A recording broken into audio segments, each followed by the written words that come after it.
I do know that they may not have been the most well organized event to have an auction at. I did hear from quite a few friends of mine in the industry. It was a bit unorganized and definitely what you would call a seller's market. But I also know that a lot of them ended up not selling their material because it was a seller's market and did not benefit them.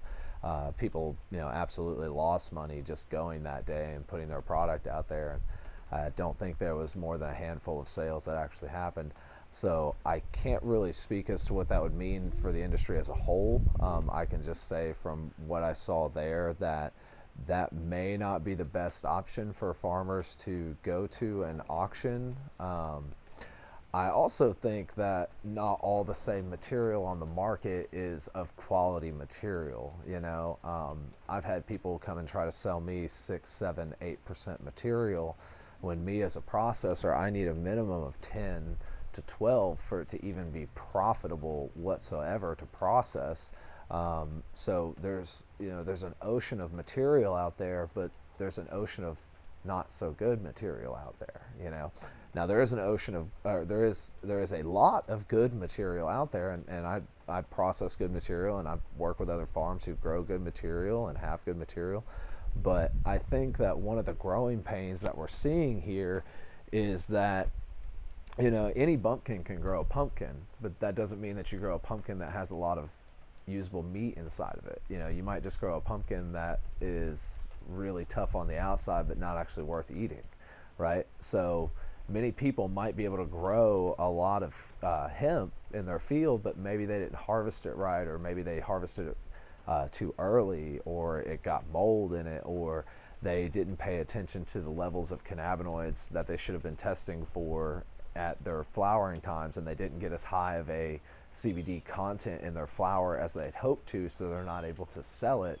And then what happens is you'll have quote unquote brokers and then other processors who see this very low grade material, and they'll offer very low prices on it, and they'll get people to accept this low price.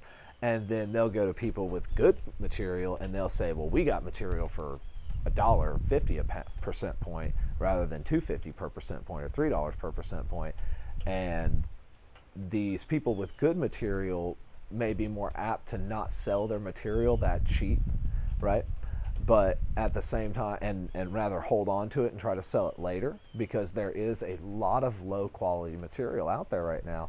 So I would say for this, it's the growing pains, and realistically, I don't know if you ever heard the term that the curds always rise to the top, cream rises to the top, right? And that's absolutely going to be true, because again, any bumpkin can grow a pumpkin, but doesn't mean you grow a good one, right? So we're going to see a lot of people who maybe put a lot of effort into it, but maybe not have what the market's looking for in terms of cannabinoid content at the price that they're wanting, or the price that they're selling it for might be driving down the overall perceived market cost of quality material, because good quality material is still getting a good quality price. Now, that's not to say that material doesn't degrade over time and get worse over time, but that does mean that processors like myself are going to be picky and choosy what we process, even for not only purchasing to process, but also splitting to process with farmers, or toll processing, because I don't want to process 8% material, I want to process 16% material. So I'm going to be very choosy and picky of who I buy from and who I get from, because I don't have to rush to buy 10% material, the minimum that I have to buy just to make profit, right? I can hold out and turn my nose down at 10% and 8% and go for the 16, 17% material that's going to make me a higher value, or split a higher value with the farmer in terms of toll processing or split processing. And I hope that can shine a little bit of light. Yeah. You're talking about this, like, with farming, obviously there's more terms, and I'm definitely not a hemp farmer. So when it comes to stuff like this, like when it comes to like regular farming terms, when you guys are trying to sell this stuff, like a regular farmer would sell it per bushel, per acre, stuff like that. What is it? What is it that is driving this market for as far as sales? So you're Uh, talking like points. it's price percent point of CBD. So an example on this, if a pound of CBD material was 12% and it was selling for $2 per percent point, and it was 12% CBD, not including the other cannabinoids, just 12% cannabidiol in the entirety of that pound. So if you tested that pound throughout the middle of it and took a homogeneous sample and ground it all up and tested it, it was 12% CBD. And you got $2 per percent point. That pound would be worth about $24. Okay. Does that make sense? Yeah. Right. So when you talk about price per percent point, that's what you're talking about, right? So the low end, what people were getting at the auction was like 50 cents. You know what I'm saying? So like when you talk 50 cents for a 12% pound, you're talking $6 for a pound. You know, and the average yield on an acre is between 2,000 to 3,000 pounds. So you're talking $12,000 to $18,000 off an acre for something that is an extremely high labor crop right now. Whereas if most people were to take that price, they're just losing money. You know what I'm saying? Because of how the effort that they put in, the building and the infrastructure that they put in. So to take that price, they're losing, right?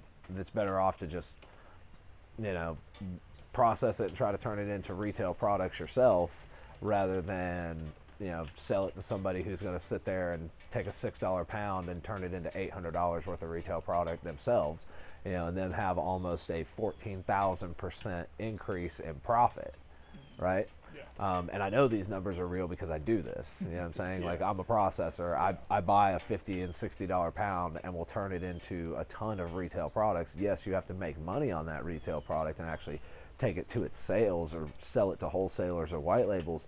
But at the same time, somebody who's trying to undercut the farmer for quality material, even, you know, 12 to 15% is what I would consider quality material. Under 12 to 10 is barely making profit. 10 and under, you got to pay me to process it. You know what I'm saying? And I won't even touch it on a split. Under 10%, I won't even touch it. But when you start thinking that the farmer puts in all this effort and puts in all this work, because I do grow, I do process, I do retail, so I know all ends of the spectrum. I know from seed to sale on this, so I know where the money's at, right?